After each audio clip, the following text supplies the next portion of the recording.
L'histoire de la fondation de Rome est l'une des légendes les plus fascinantes de l'Antiquité, marquée par des éléments de mystère, de rivalité fraternelle et d'intervention divine. Elle met en scène les célèbres jumeaux Romulus et Remus, descendants directs du dieu Mars. Romulus et Remus sont les fils de Rhea Silvia, Vesta les filles de Numitor, roi d'Albe la Longue. Leur naissance est marquée par un destin de tragédie et d'errance puisque leur mère est contrainte par leur oncle Amulius à renoncer à son droit naturel.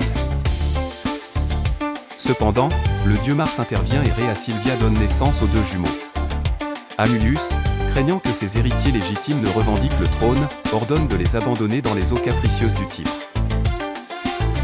Le fleuve transporte leur berceau jusqu'à ce qu'ils s'immobilisent au pied du Palatin.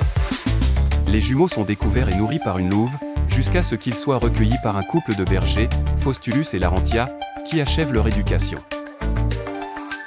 À l'âge adulte, Romulus et Remus découvrent leurs origines nobles et décident de retourner à Albe pour renverser Amulius.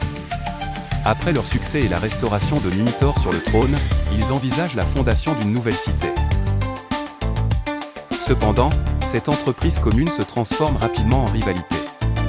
Le choix du site de la ville donne naissance à un conflit fraternel. Remus est attiré par l'Aventin tandis que Romulus préfère le Palatin.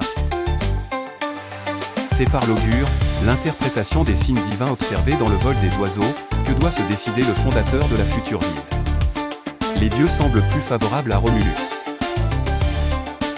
Dans un acte de suprême défiance ou de moquerie, Remus franchit les limites de l'enceinte sacrée tracée par son frère. Dans une montée de colère, Romulus tue Remus, scellant le destin des deux frères. Ce fratricide fondateur marque le début de Rome, une ville destinée à être gouvernée par les lois et les hommes, plutôt que par les liens du sang. Romulus devient le premier roi de Rome. La légende rapporte que Romulus, après avoir régné sagement et étendu le territoire, disparut dans une tempête mystérieuse, emporté vers les cieux par son père divin Mars. Ainsi, la légende de Romulus et Remus, à mi-chemin entre folklore et histoire, pose les fondements d'une cité éternelle, empreinte de croyances mythiques, de pouvoirs humains et de tragédies.